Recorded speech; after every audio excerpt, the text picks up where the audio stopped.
Assalamualaikum warahmatullahi wabarakatuh.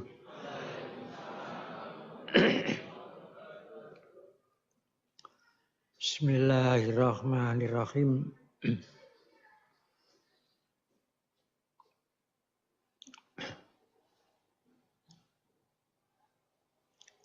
Alhamdulillahirabbil alamin. Al-qailu fi kitabil karim subhanalladzi asra bi abdihi lailan minal masjidil haram ilal masjidil aqsal ladzi barakna haulahu linuriyahu min ayatina innahu was-sami'ul basir.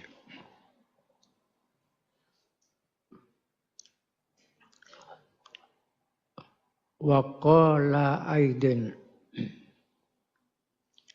la tahzan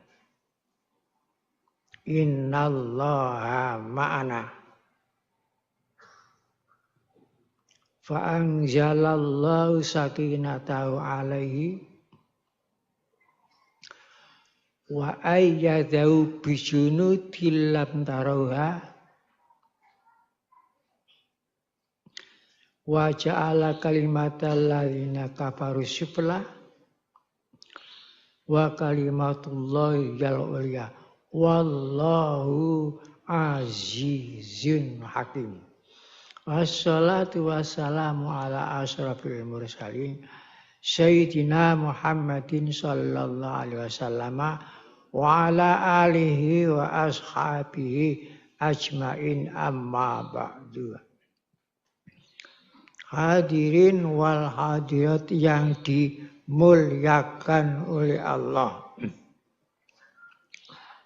Mau'izatul hasanah pada malam ini saya beri judul kelahiran Tarekat Siddiqiyah di dunia. Kelahiran Tarekat Siddiqiyah di dunia.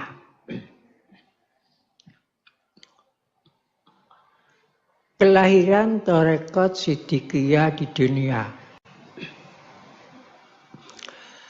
tidak bisa dilepaskan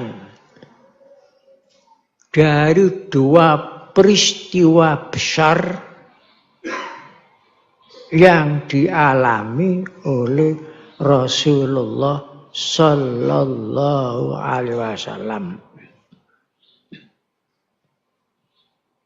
Tidak bisa dilepaskan dengan dua peristiwa agung, peristiwa besar yang dialami oleh Rasulullah Sallallahu Alaihi Wasallam. Dua peristiwa agung itu apa? Satu,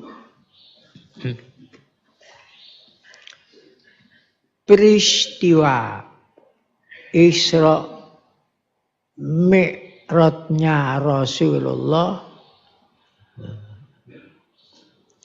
dari Mekah sampai Palestina, dari Palestina sampai Sidratil Muntaha. Terjadi pada tahun 12 kenabian.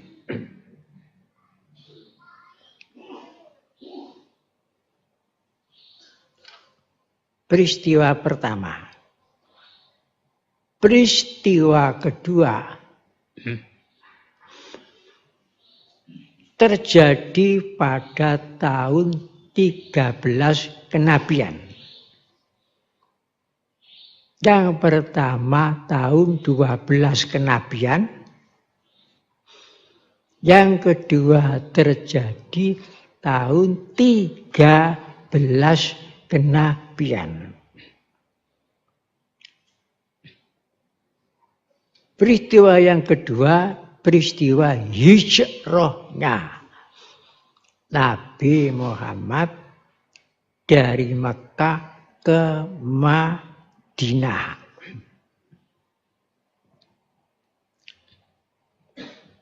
Itulah peristiwa yang besar dalam sejarah Nabi Muhammad Sallallahu Alaihi Wasallam.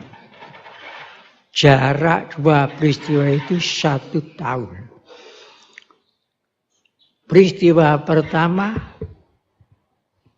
tahun 12 kenabian.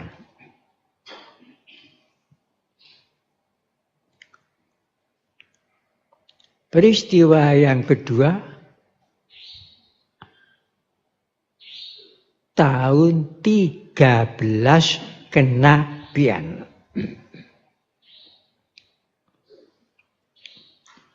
Fungsi pokok dua peristiwa itu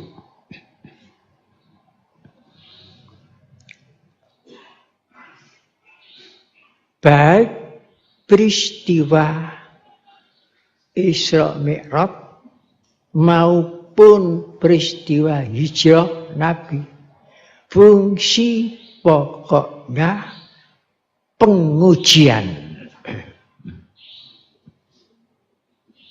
Pengujian kepada umat Islam yang dibina oleh Rasulullah selama 13 tahun. Isra Mi'raj untuk menguji keimanannya umat Islam yang telah dibina oleh Rasulullah selama 12 tahun. Tersebut dalam kitab Quran surat Isra. Wa ma arainaka illa fitnatal linnasi. Wa ma arainaka illa fitnatal linnasi.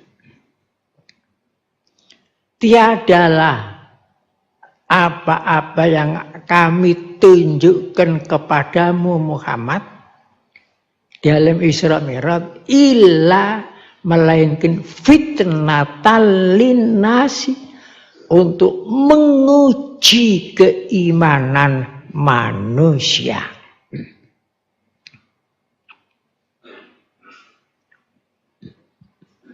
Keimanan manusia yang percaya Muhammad betul-betul Rasulullah, percaya akan pelajaran yang dibawa oleh Muhammad dari Allah SWT. Setelah kepercayaan itu kemudian diuji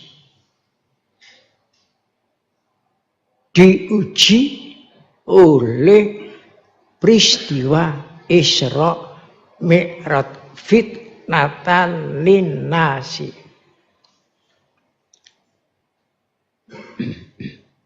Setelah diuji keimanan yang sudah dibina 12 tahun itu ternyata pecah, umat Islam menjadi 3 golongan.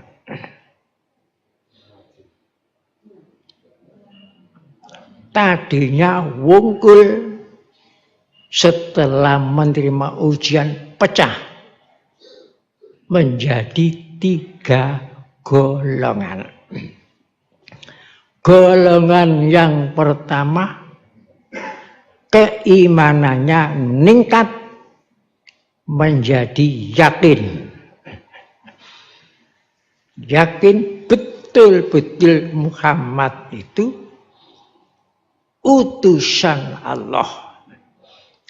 Jangankan sampai Mekah ke Palestina, lebih dari itu saya tetap yakin Nah, golongan yang pertama ini dipelopori oleh sahabat Abu Bakar. Karena sahabat Abu Bakar itu pelopor iman sampai meningkat yakin. Yakin itu tingkatan iman, bukan imannya, tingkatannya. Yakin, ainul yakin, haikul yakin itu tingkatan iman. Makanya waktu Rasulullah di atasnya langit 7, di sana dengar suaranya Abu Bakar. Loh, kok enggak kelihatan Abu Bakar, tapi suaranya kok ada. Ternyata waktu disampaikan kepada orang banyak, satu-satunya orang yang menjadi pelopor percaya kepada Isra Mi'raj Abu Bakar. Maka pada tahun itu sahabat Abu Bakar diberi gelar As-Siddiq, sehingga namanya Abu Bakar Siddiq. Jadi itu gelar dari langit kepada Abu Bakar. Maka dalam kitab berjanji diterangkan At-Tir yang nomor 7, wa awwalu, paling awal, man amana, orang yang beriman kepada peristiwa Isra Mi'raj minar rijali, orang laki-laki, Abu Bakrin sahibul ghori wasiddiqiyah. Kemudian makanya silsilah tarekat yang dari Abu Bakar sampai Yazid Bustami dinamakan tarekat Siddiqiyah. Golongan yang kedua menjadi golongan muzabzab, golongan ragu-ragu antara iman dan antara kafir. Apa ya Nabi Muhammad itu Nabi? Gak yakin. Ini namanya gundar gandir. Tidak tentu. Itu disebut golongan munafikin. Munafik. Propornya ada sendiri. Kemudian golongan yang ketiga, golongan murtad, keluar dari Islam. Jadi zaman Rasulullah itu sudah ada golongan yakin,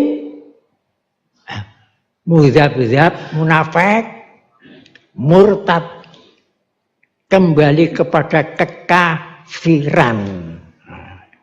Murtad. Jadi yang istiqomah satu golongan tok yang dipimpin oleh sahabat Abu Bakar.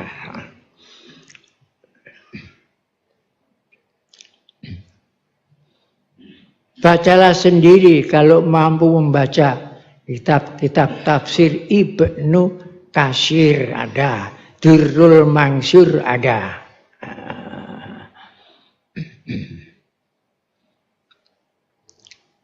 Jadi bicara harus ada pedomane.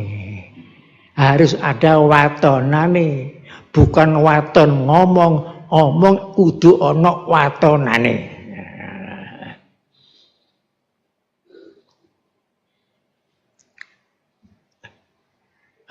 Jadi sudah zaman Rasulullah itu yang langsung membina Rasulullah 12 tahun ada kembali kekafiran, ada munafik, ada yang yakin. Jadi tinggal satu golongan yang yakin. Itu ujian keimanan namanya.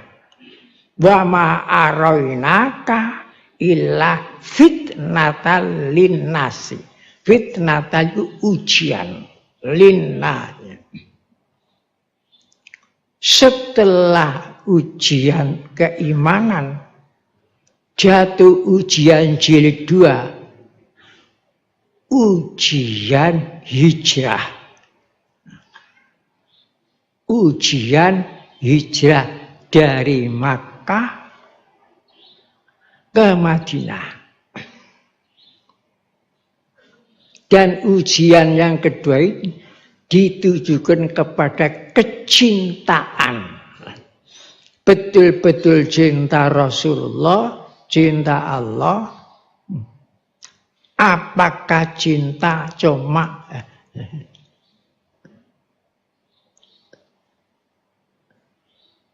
api-api lambang, abang-abang lagi. Nah, apa kecintaan murni seperti Mas Murni, apa tembaga, apa? Nah, itu diuji dengan hijrah. Karena hijrah ke Madinah itu meninggalkan sebagian keluarga, meninggalkan rumah, meninggalkan sawah, meninggalkan kekayaan-kekayaan. Padahal di Madinah belum ada nyambut gawe apa kungkuk. Jadi lebih berat daripada ujian iman. Nah, itulah sebabnya Rasul sampai bersabda, hubbul waton minal iman. Coba susunan kata-katanya singkat. Pertama cinta, hubbu cinta. Cinta itu rasa hati. Waton tanah air di tengah-tengah. Terakhir iman. Hubbu al-waton iman. Nah, jadi kalimat pertama, kalimat terakhir, pertama hub, akhir iman. Jadi cinta dengan iman. Itulah saya kutip, saya masukkan dalam syair pohon Siddiqiyah di terakhir. Manunggalnya cinta dengan iman, iman kepastian. Pasti itu. Jadi baca sendiri dalam syair pohon Siddiqiyah, kalimat terakhir. Iman yang menentukan. Jadi yang menentukan itu manunggalnya cinta dengan iman. Banyak orang iman kepada Allah, kepada Rasulullah, belum tentu melaksanakan perintah-perintah Allah. Tapi kalau cinta kepada Allah dan Rasulullah, pasti. Bukan belum tentu, pasti melaksanakan perintah-perintah Allah. Orang yang beriman kepada Allah, beriman kepada Rasulullah, belum tentu menjauhi larangan-larangan Allah, lahir maupun batin. Tapi kalau orang cinta kepada Allah dan Rasulullah, pasti itu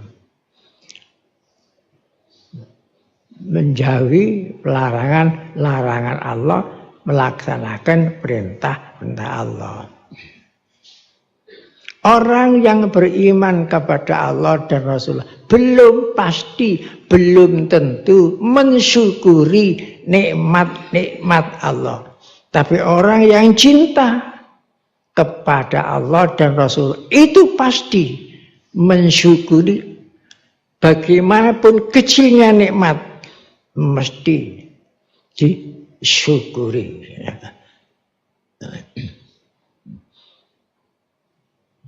Seperti sekarang ini,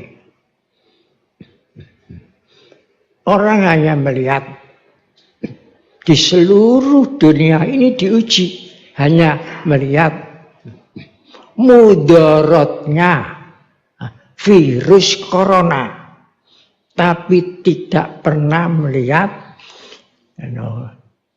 hikmahnya ada virus corona. Padahal sekian banyak belum tahu bentuknya bagaimana, kecilnya bagaimana. Tidak bisa dilihat oleh mata biasa, tidak bisa dikenal oleh telinga, tapi ditakuti. Saking takutnya, kadang berlebih-lebihan. Termasuk Saudi Arabia sendiri. Tapi kalau diambil hikmahnya, seluruh dunia lumpuh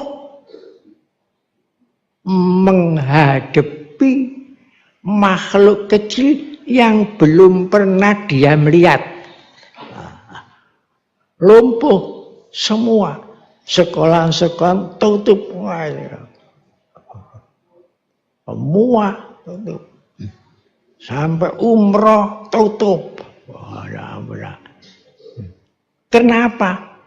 Karena belum tahu bagaimana bentuknya virus corona itu, kecilnya bagaimana.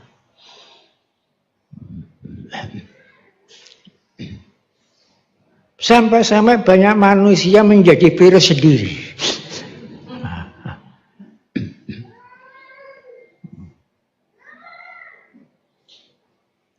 Itu supaya sadar, manusia supaya sadar,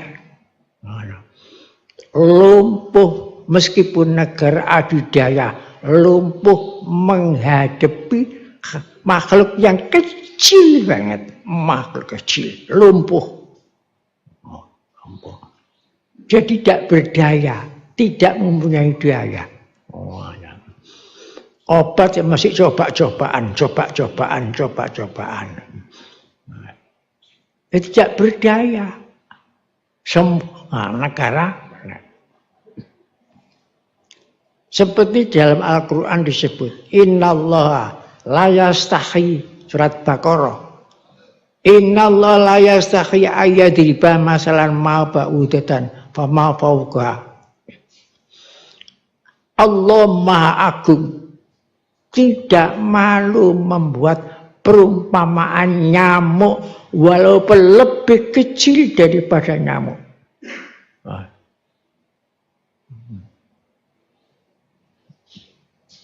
Bagaimana hikmahnya ada nyamuk?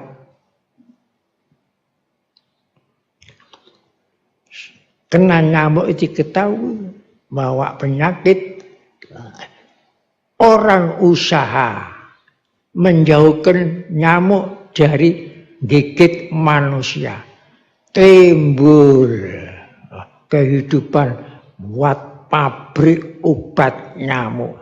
Berapa biayanya, berapa karyawannya hanya untuk menjauhkan nyamuk dari diri saja. Tapi obat nyamuk tidak membunuh. Supaya membunuh jentik-jentik penyamuk, timbul pabrik semprotan. Berapa karyawannya? Seluruh negara. Jadi penghidupannya tukang nyemprot. Belum yang digigit sakit, timbul penyelidikan obat yang menyembuhkan penyakit demam.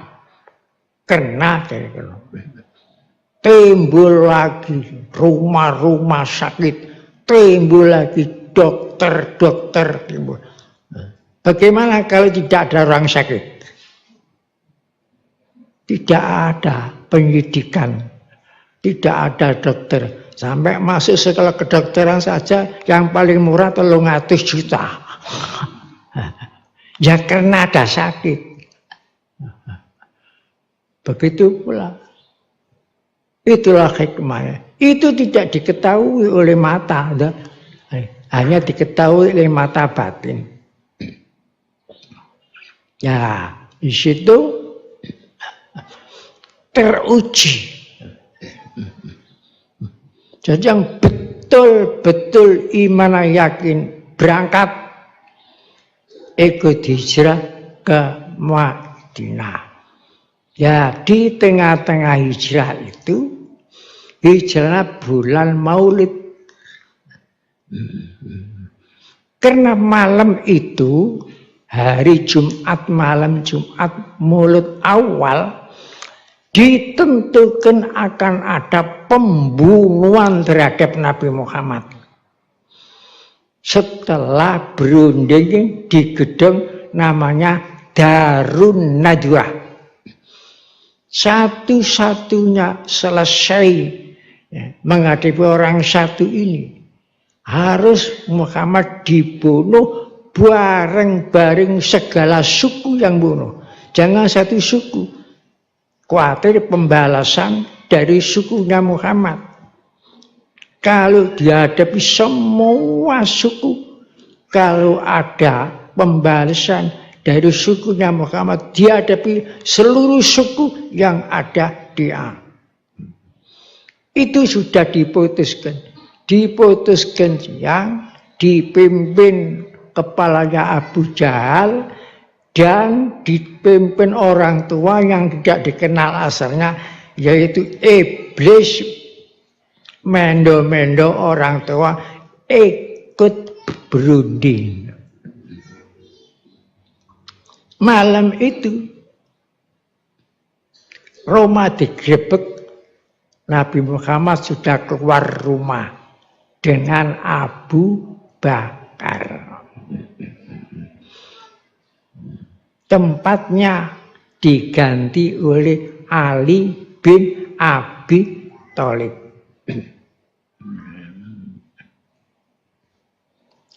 Setelah sampai ke Gua Sur, berhenti 3 hari, disitulah Abu Bakar mulai dibaiat, ditalkin oleh Rasulullah Sallallahu Alaihi Wasallam. Itulah lahirnya Tarekat Siddiqiyah. Jadi dibiat bukan di gedung yang mewah. Dibiat di tempat yang sempit, pintunya hanya 2. Perkiraan antara Mekah sampai Gua Sur ada 4 kilo atau 5 kilometer ke arah Madinah. Di tempat yang sempit, tempat banyak khayawan-khayawan berbisa,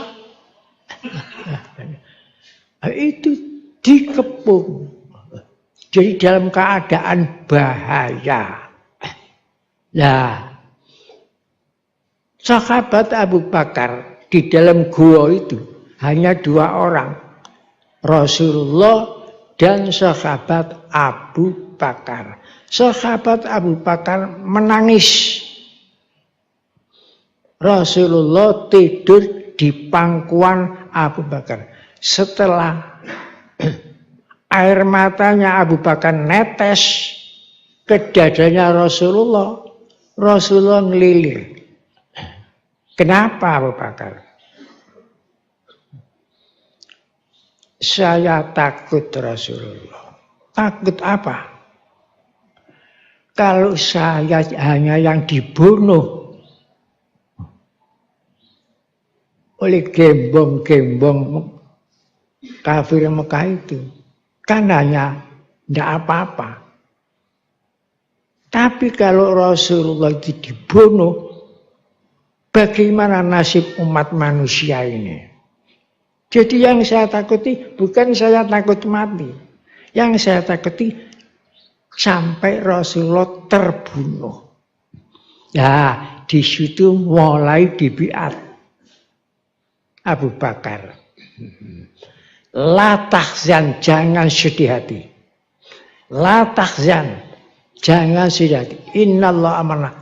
Allah beserta kita. Jangan sedih hati. Ya, itu kemudian turun ketenangan dari langit kepada Abu Bakar. Itulah awalnya Abu Bakar ditalqin atau dibiat Rasulullah. Namanya biat furodah. Biat furodah itu biat perorangan. Itu pertama. Setelah Rasulullah berangkat hari Senin ke Madinah, ya di Madinah biat furodah yang dibiat Sayyidina Ali, biat furodah. Dan setelah itu kemudian Rasulullah biat jamaah, biat secara kolektif. Jadi dua macam Rasul. Biat furoda, biat jamaah, atau biat perorangan, atau biat secara kolektif orang banyak. Di antara yang dibiat itu sahabat Syaddad. Caranya berbeda. Biat furoda kepada Ali lain dengan biat furoda kepada Abu Bakar. Nah, biat kolektif berapa sekabat banyak itu pun macam-macam caranya. Itu pada zaman Rasulullah. Itu. Nah, kemudian lama-lama sahabat Abu Bakar Siddiq biat sahabat Salman Farsi. Salman Farsi akhirnya biat Sayyid Qasim bin Abi Bakar Siddiq. Sayyid Qasim akhirnya biat lagi Ja'far Shadiq. Ja'far Shadiq biat Taifur bin Isa Abi Yazid Bustami. Negaranya Bustam, negara Iran. Dan silsilah dari Abu Bakar sampai Yazid Bustami dinamakan Siddiqiyah. Ini saksi dalam kitab Tanwirul Qulub. Baca sendiri kalau punya kitab Tanwirul Qulub. Cahaya hati artinya. Jadi mursyid tarekat Siddiqiyah yang terbesar adalah Yazid Bustami. Namanya sendiri Taifur bin Isa. Taifur bin Isa karang anak Abu Yazid. Mergo anaknya dinamakan Yazid. Jadi Abu Yazid bapaknya Yazid. Namanya sendiri Taifur Isa Taifur. Negaranya Bustami. Bustami itu termasuk negara Iran. Kemudian berkembang. Thariqah Siddiqiyah di dua negara. Satu negara Erbil antara Turki Baghdad, kemudian negara Bustam. Itu mursyid yang terbesar.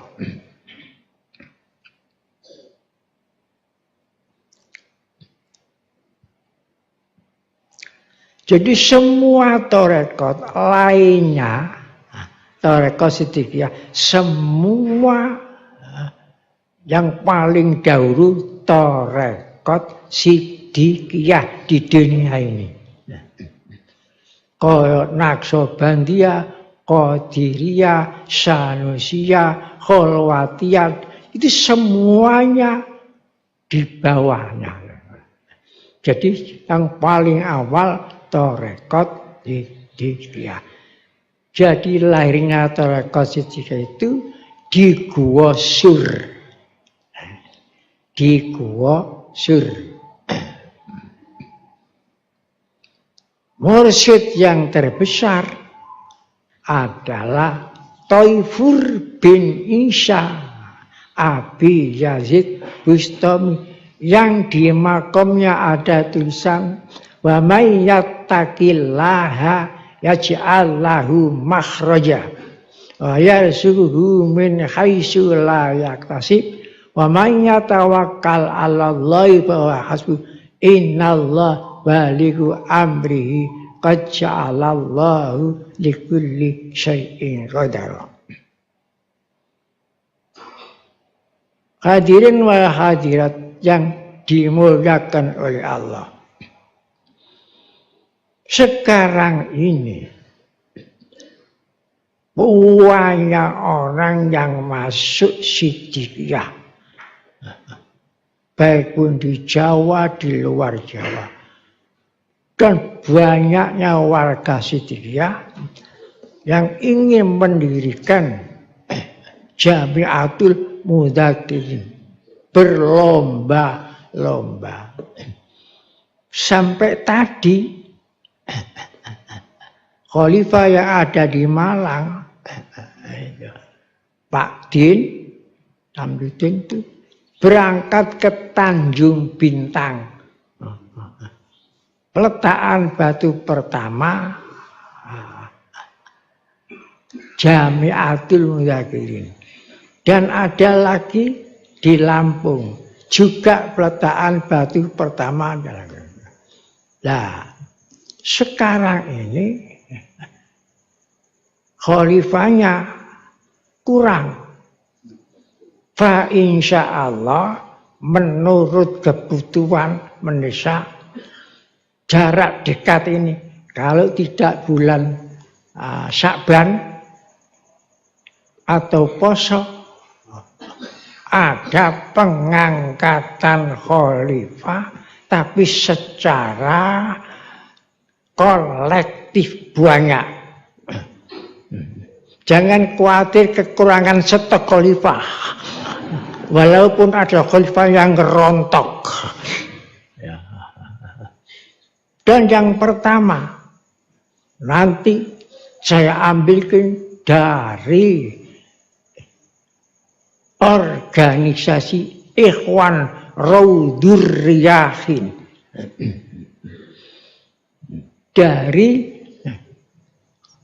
anak-anak Ikhwan Raudhur Riyaahin yang belum kena indikasi.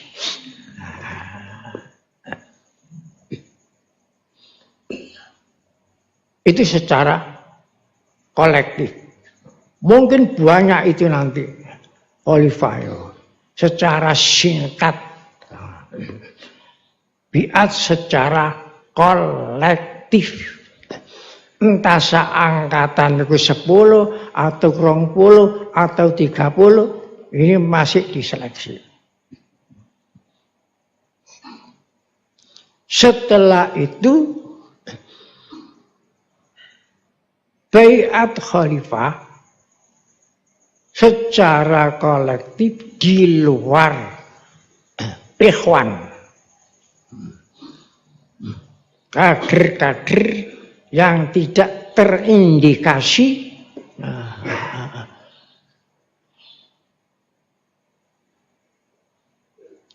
itu nanti secara kolektif. Sebab sebagian akan mengajarkan pesantren jati diri bangsa. Ini sudah disiapkan pesantren jati diri bangsa.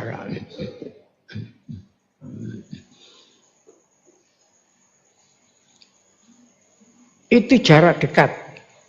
Fa insya Allah kalau tidak bulan Sya'ban dan bulan puasa. Itu nanti banyak khalifah muda-muda.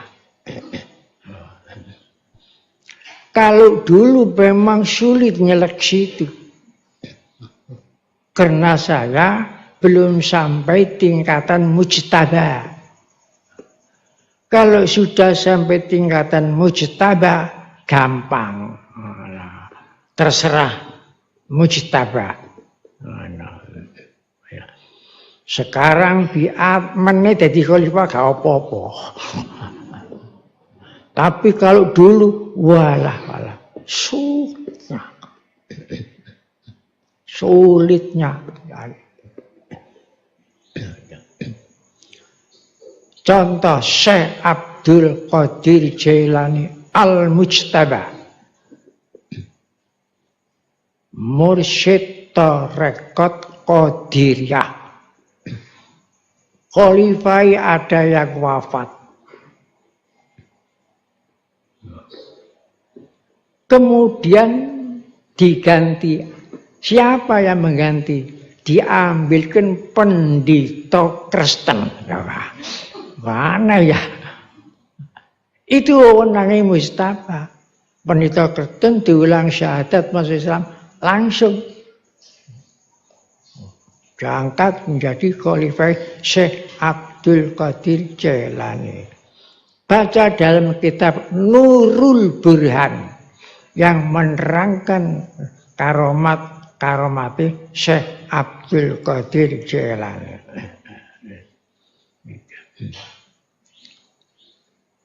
Jadi mudah-mudahan nanti dalam 2 bulan ini banyak khalifah muda-muda yang masih bersih, tidak kena indikasi yang seperti terasi.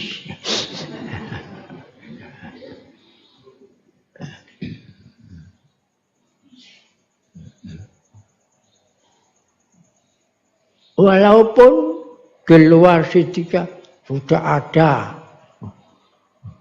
persiapan mursyid, penasehat itu sudah disiapkan, penasehat itu sudah ada, calon-calon khalifah sudah ada. Saya tidak tahu tarekat apa namanya, sudah ada. Dan ingin memiliki aset siddiqiyah. Siddiqiyah ini asetnya diserahkan kepada semua organisasi. Sudah saya tanda tangani semua. Bukan saya, bukan untuk saya.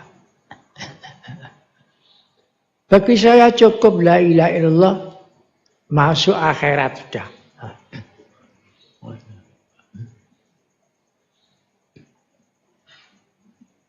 Tapi bagi orang yang silau dengan harta benda,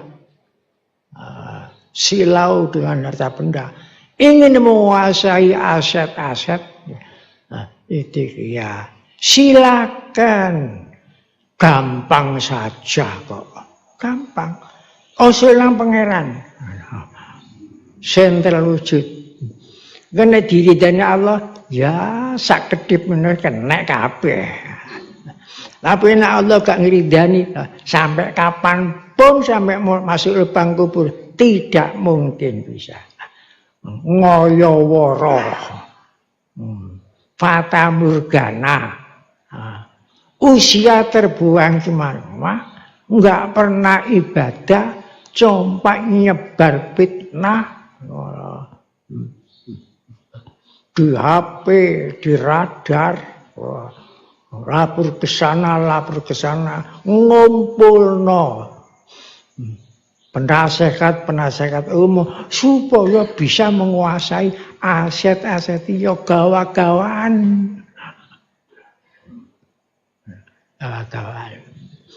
Kalau mboten gandoli fakta bicara. Ada pemalsuan sertifikat kertas saya apa-apa.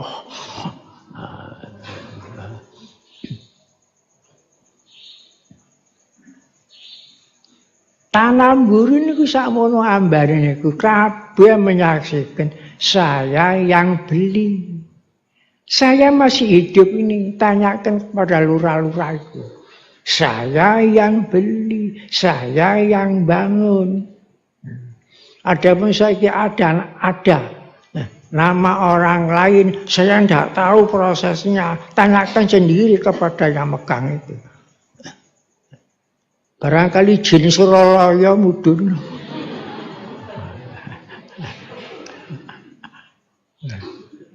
Itu contoh orang yang tergiur oleh harta benda. Banyak saya tanda tangani dari Sumatera, dari mana-mana itu. Tapi saya cuma tanda tangan saja. Kepercayaan saja. Yang hibah-hibah itu kalau tidak ada tanda tangan saya, tidak mau hibah. Padahal bukan untuk saya, untuk pelestarian tarekat itu ya. Tadi kan sudah membaca syair.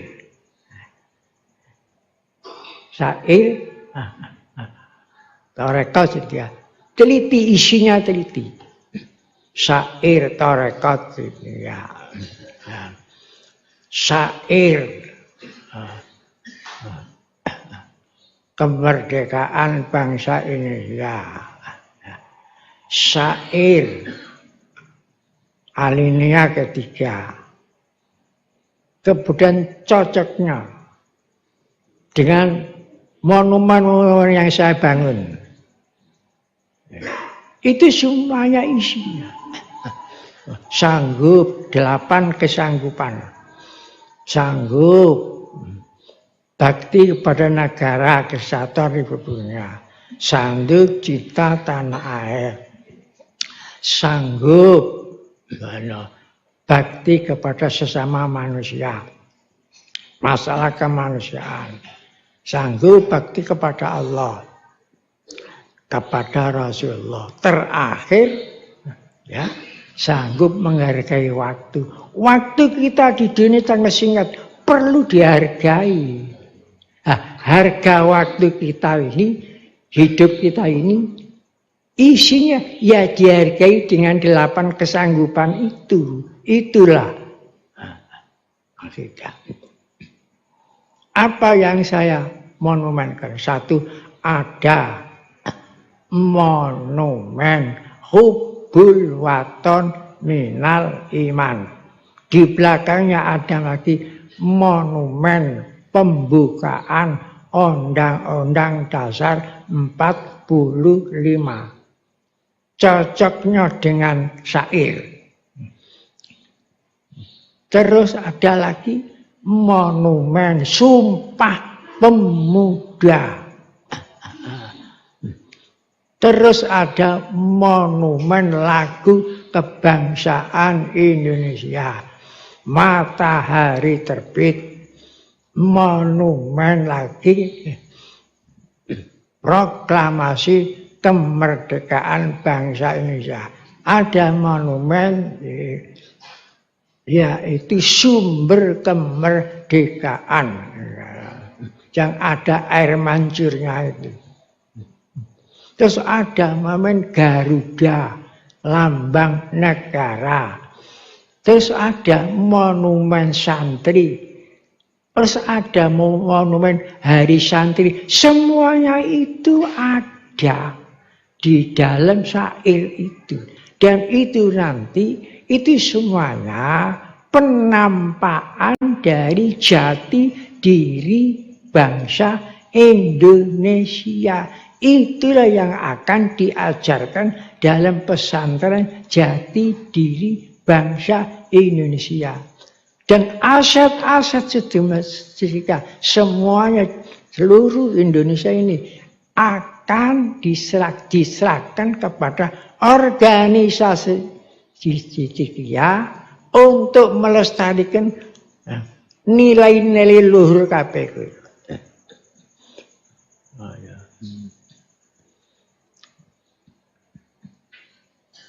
Pembukaan Undang-Undang Dasar 4 itu kitab sucinya Negara Kesatuan Republik Indonesia. Kitab sucinya itu. Keterangan kitab suci itu nanti di pesantren jati diri diterangkan. Jelas. Itu juga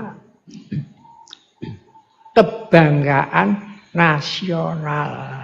Sumpah Pemuda kebanggaan nasional. Lagu kebangsaan kebanggaan nasional. Hari santri kebanggaan nasional. Semua itu nanti diterangkan dengan jelas.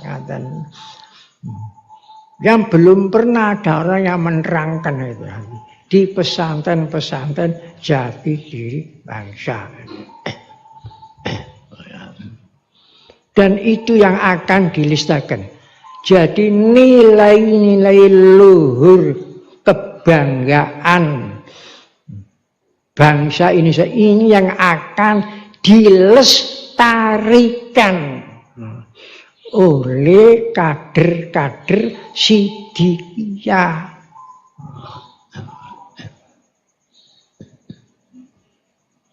Dan juga saya sudah memikirkan khalifah wanita belum pernah ada. Cuma nanti kalau ada khalifah wanita khusus untuk biat wanita-wanita di tempatnya. Tidak keliling kayak khalifah laki-laki tidak keliling. Itu nanti. Yang keliling itu tugas ke Sumatera semana-mana. Itu kan laki-laki. Tapi sampai sekarang ini belum pernah. Dulu ada di torekot yang lain.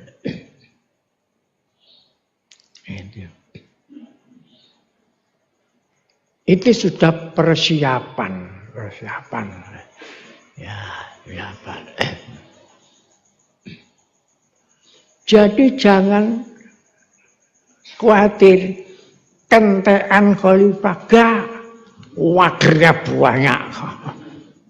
Wadernya banyak ini. Semua di organisasi Ikhwan Raudir-Yahin, semua calon-calon khalifah. Semuanya. Maka sekarang saya ngebut terus nulis setiap hari persiapan-persiapan isinya pesantren jati diri bangsa Indonesia. Isinya.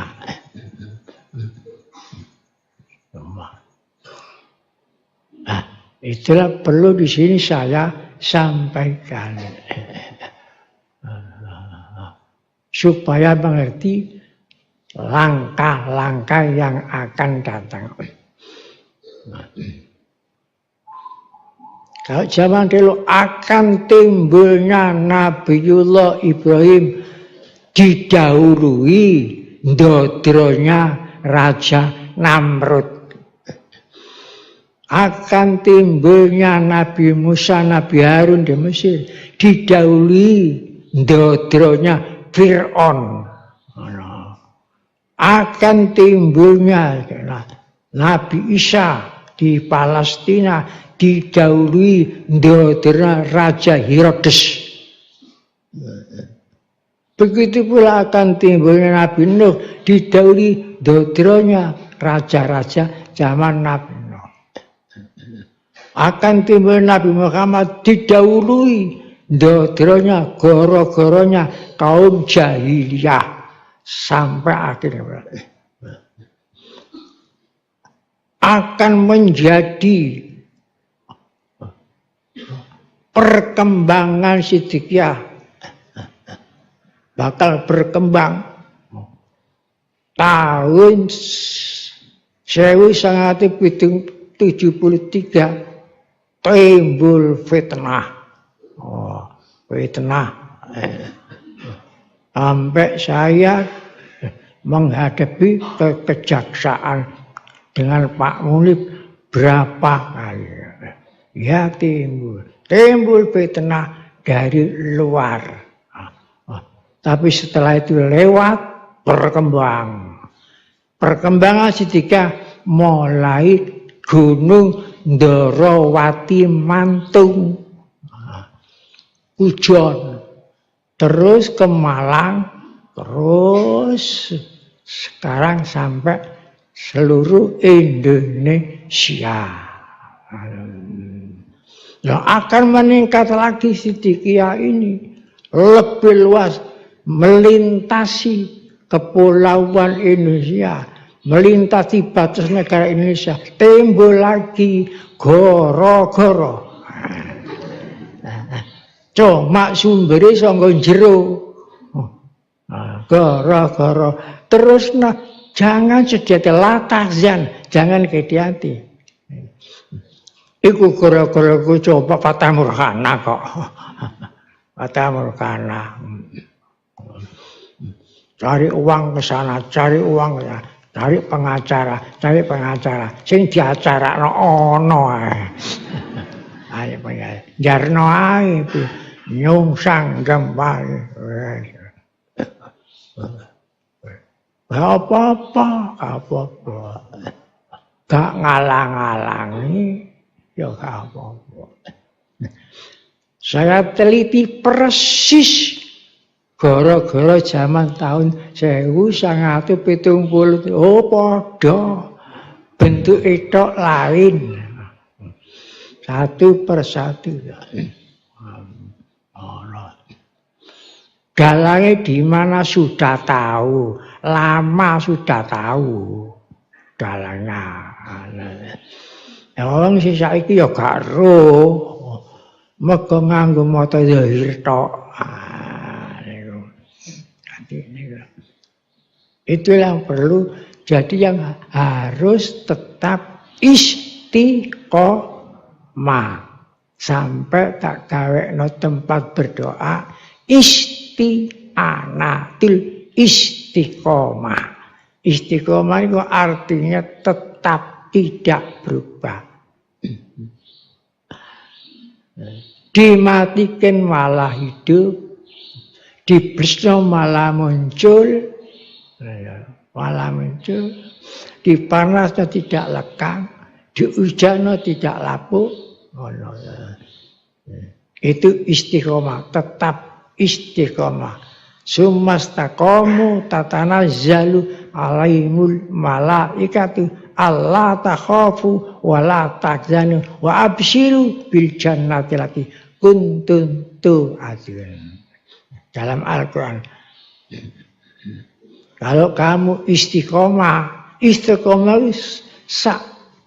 melebihi karomat. Apa yang kamu minta dalam Al-Quran? Apa yang kamu minta?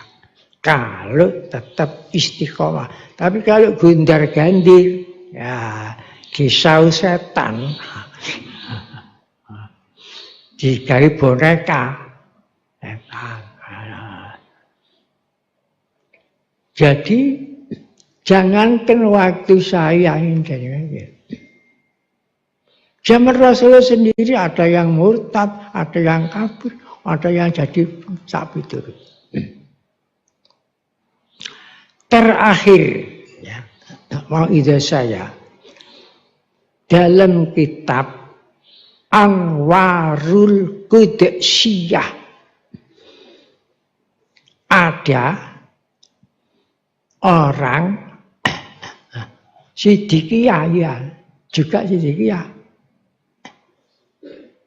itu mursyidnya itu Yazid Bustami.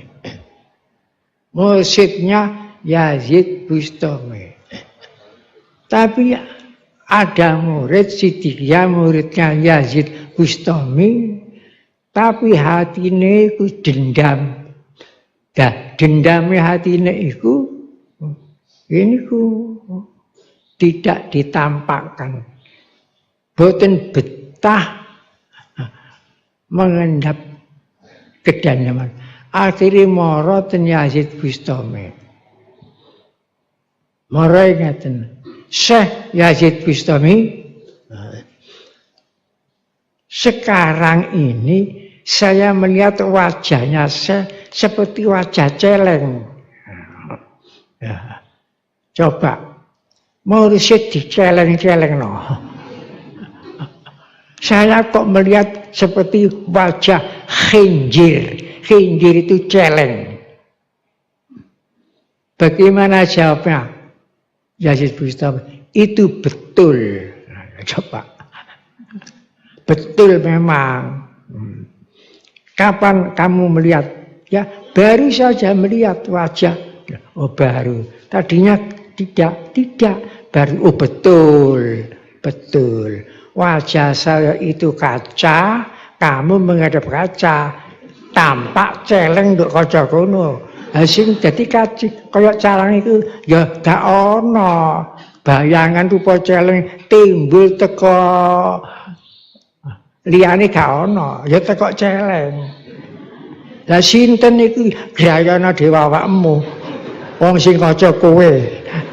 Nah niku Yazid Bustami. Yazid Bustami mboten marah.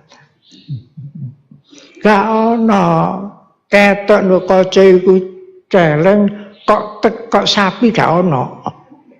Kok teko manusia gak ono. Sing ono iku mau sing keton rupa celeng ya teko celeng. Cuma raiku iku kaca ngono. Yang diikuti wong sak Bustami iku. Tapi kowe ngarani wajahku ku rupa celeng. Sing rupa celeng iku dudu kacane, sing kaca iku lho.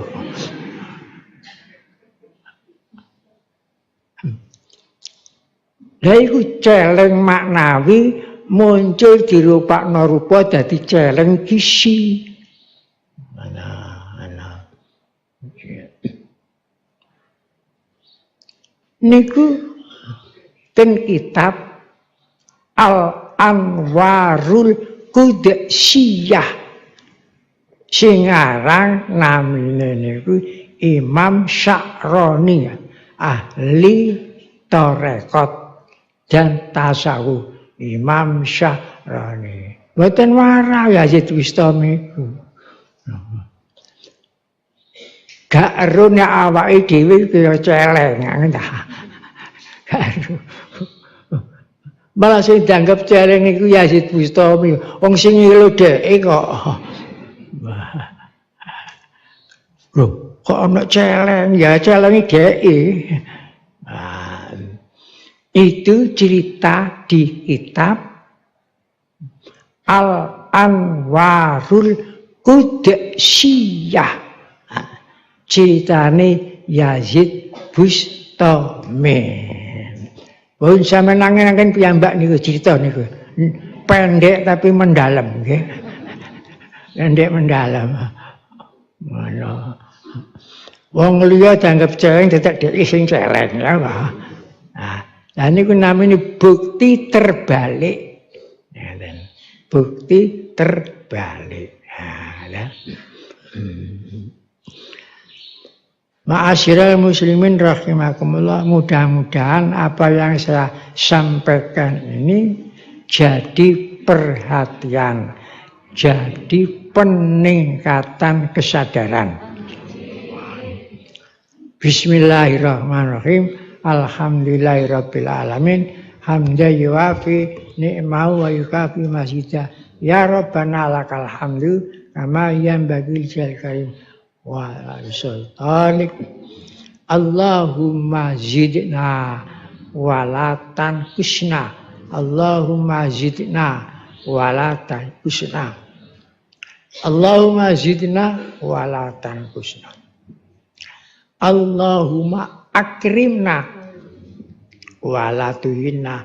Allahumma akrimna walatuhinna. Allahumma akrimna walatuhinna. Allahumma a'tina walatuharrimna. Allahumma a'tina walatuharrimna. Allahumma a'tina walatuharrimna. Allahumma asirna walatu'assir alaina. Allahumma asirna walatu'assir alaina. Allahumma asirna walatu'assir alaina.